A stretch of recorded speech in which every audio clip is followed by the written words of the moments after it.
Hello everyone, my name is Chuka, and for the last 50 years I've been an immigration officer. That's right, 5 decades. I've seen it all. I've stamped passports that are now museum pieces. I've seen borders shift, and I've watched the very definition of migrant evolve right before my eyes. In that time, I've learned that a country's border is more than just a line on a map.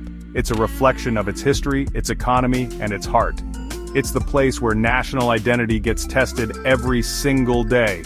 And trust me, after 50 years you start to see the patterns, the politics, and the people caught in between. Today we're going on a global tour, but not for the tourist spots. We're going to look at how the most visited country on each continent handles one of the most complex issues of our time: illegal migration.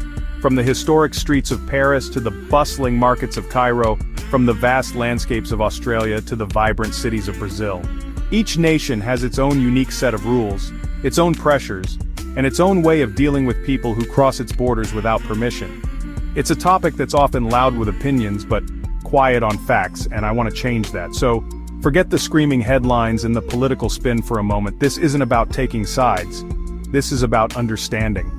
We're going to break down the policies, look at the enforcement, and explore the human side of these global systems. It's a journey to see how the world welcomes, or doesn't welcome, the stranger at the gate. Let's get into it, continent by continent, and see what we can learn together. Our first stop is Europe, and we're landing in France, the most visited country in the world. Now, France's situation is complicated. It's like a family dinner where everyone has a different opinion and they're all shouting at once. On one hand, you have the revolutionary ideal of liberté, égalité, fraternité, a history of welcoming refugees. On the other, you have intense political pressure to tighten the borders. They've strengthened controls, especially at their southern borders and at the Channel, using everything from high-tech surveillance to good old-fashioned police patrols. It's a constant cat-and-mouse game in places like Calais, where migrants hope to cross into the UK. Once someone is identified as an undocumented migrant, the process can be a maze. They can be held in administrative detention centers or centers de retention administrative. The goal from the government's perspective is repatriation, or sending them back to their country of origin. But this is where it gets tricky. Repatriation requires cooperation from the home country, which isn't always forthcoming. So you have this limbo state. France has also faced criticism from human rights groups over conditions in detention centers and the clearing of makeshift camps. It's this constant push and pull between security, humanitarianism, and international law that defines the French approach. Now let's cross the Atlantic to North America, to the United States. If France's situation is a complicated dinner party, the US is a full-blown stadium rock concert with pyrotechnics. The sheer scale is immense. The primary focus is, of course, the southern border with Mexico. We've all seen the images: walls, drones, thousands of Border Patrol agents. It's a massive operation designed to detect and deter. The strategy has swung wildly between administrations, from zero-tolerance policies that led to family separations, to more recent approaches focusing on processing asylum claims. But the core challenge remains the same: managing millions of encounters a year. Once apprehended, a migrant enters a system that is part law enforcement, part judicial. They can be held in a sprawling network of immigration and customs enforcement, or ICE, detention centers. These facilities are a major point of contention, with debates raging over conditions and the ethics of for-profit detention. The legal journey is a labyrinth of immigration courts, which are famously backlogged, meaning cases can take years to resolve. Some are granted asylum, some are deported, and many exist in a state of legal uncertainty. The entire US system is a high-stakes, high-cost, and deeply politicized machine. Shifting gears completely, we head to Asia, to China. Handling migration in China is a whole different ballgame. If the US is a loud rock concert, China is a silent, state-of-the-art surveillance orchestra. The government's control is paramount. Illegal migration isn't just a policy issue, it's a national security issue. They leverage their incredible technological infrastructure. The Great Firewall isn't just for the internet. Facial recognition, extensive CCTV networks, and a strict household registration system called Hukou make it incredibly difficult for anyone to live and work under the radar for long. The consequences for being caught are severe and swift. There isn't the same lengthy public legal battle you see in the West. The process is administrative and opaque. Foreign nationals found without valid visas or work permits face hefty fines, detention, and then deportation. China also puts immense pressure on employers, with significant penalties for hiring undocumented workers, effectively cutting off the primary incentive for economic migrants. Their approach is less about patrols on a remote border, and more about total information awareness within their cities. It's a system built on control and deterrence through technology. Let's fly to Africa, to Egypt, a country that has for millennia been a crossroads of civilizations. Today, it's a major transit and destination country for migrants from sub-Saharan Africa and neighboring conflict zones like Sudan and Libya. Egypt's approach has evolved significantly, especially with pressure and funding from the European Union, which sees Egypt as a key partner in stemming migration flows towards Europe. Their primary focus is heavy border security. They've fortified their borders with Libya and Sudan, and their navy actively patrols the Mediterranean coast to prevent boats from launching towards Italy or Greece.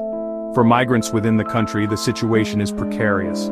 Egypt is not a signatory to certain international refugee conventions in the same way many Western countries are, which affects the legal framework. While there is a significant refugee population registered with the UNHCR, particularly from Syria and Sudan, those who are undocumented face the risk of arrest and deportation. Cooperation is key to their strategy. They work closely with neighboring countries on security and with international organizations to manage the registered refugee populations. It's a balancing act, managing their own economic and social pressures while also acting as a gatekeeper for Europe. Let's journey down under to Oceania and to Australia. When it comes to immigration control, Australia doesn't mess around. Their policy can be summed up in 2 words: no way. They have one of the strictest, most uncompromising approaches in the world, built on a doctrine of deterrence. The core message is that if you attempt to arrive illegally by boat, you will never, ever be settled in Australia. This is known as Operation Sovereign Borders, a military-led effort that intercepts any unauthorized vessels and turns them back. It's controversial, but from the government's perspective, it's been effective in stopping the boats. For those who did manage to get through before the policy was fully hardened or were intercepted at sea, Australia implemented its infamous offshore processing policy. Migrants were sent to centers in neighboring countries like Nauru and Papua New Guinea to have their asylum claims processed. Conditions in these centers have been condemned by the UN and numerous human rights organizations, citing severe mental and physical health impacts on the detainees. While the number of people in offshore detention has dwindled, the policy remains a stark example of a country going to extreme lengths to control its maritime borders and deter irregular migration. Now to South America and the vibrant, sprawling nation of Brazil. Brazil's approach offers a fascinating contrast, particularly to places like Australia. Historically, Brazil has been a nation built by immigrants, and its laws often reflect a more humanitarian stance. It has some of the most progressive refugee laws in the world. Their strategy has often leaned towards regularization, rather than pure enforcement. They have launched periodic amnesty or regularization programs that allow undocumented migrants who are already in the country to gain legal status, especially if they have Brazilian family members, or have been there for a certain period. This doesn't mean the borders are wide open, however. Brazil shares borders with 10 different countries, winding through dense Amazon rainforest and remote terrain, making it incredibly difficult to monitor. They face challenges with trafficking and organized crime across these borders, so while the internal policy can be welcoming, federal police and the military conduct operations to monitor key border crossings and combat illicit activities. The recent influx of millions of Venezuelans fleeing crisis has tested this system, leading Brazil to declare a state of emergency in its border regions and work with the UN to set up shelters and processing centers. It's a system of compassionate policy meeting logistical reality.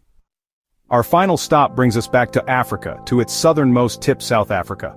As the continent's most industrialized economy, it's a magnet for migrants from across Africa seeking better opportunities. The country's post-apartheid constitution is one of the most progressive in the world, with strong protections for human rights. However, the on-the-ground reality of managing migration is incredibly challenging.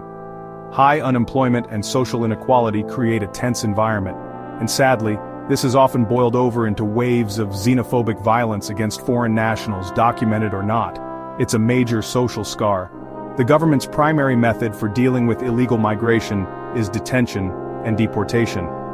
The Lindela Repatriation Center near Johannesburg is one of the largest detention facilities in the world, and it's the central processing point for deportations. but the sheer length of South Africa's land borders, particularly with Zimbabwe and Mozambique, makes them porous and difficult to control. People cross daily, often risking their lives. The system is overwhelmed, leading to a cycle of arrest, deportation, and re-entry. It highlights the immense difficulty of enforcing immigration law when neighboring countries face severe economic instability. South Africa's story is one of noble ideals clashing with harsh socio-economic realities. So there you have it. From the high-tech surveillance of China to the humanitarian laws of Brazil, from the hardline naval blockades of Australia to the overwhelmed land borders of South Africa. As we've seen, there is no single, one-size-fits-all answer to the question of illegal migration. Each country's approach is a unique fingerprint, shaped by its geography, its history, its economy, and its politics. A wealthy island nation will have a totally different strategy than a developing country sharing a long, porous border with a nation in crisis. The only common thread is the complexity of the issue itself. What I hope you take away from this is that the sound bites and angry headlines we so often hear rarely tell the full story. These policies have real-world consequences, not just for the migrants themselves, but for the societies that create them. It's a web of security concerns, economic realities, legal obligations, and fundamental human rights. Dismissing it as a simple problem with a simple solution does a disservice to everyone involved. After 50 years in this job, I can tell you the only thing I know for sure is that the more you learn, the more you realize how much more there is to understand. So I encourage you to keep learning, read beyond the headlines, listen to different perspectives, and understand the forces that push people to leave their homes and the forces that shape how they are received. The movement of people is a fundamental part of the human story, and it's not stopping anytime soon. Being informed is the first step to having a more thoughtful, more productive conversation about one of the defining challenges of our century. Thank you for joining me on this journey today.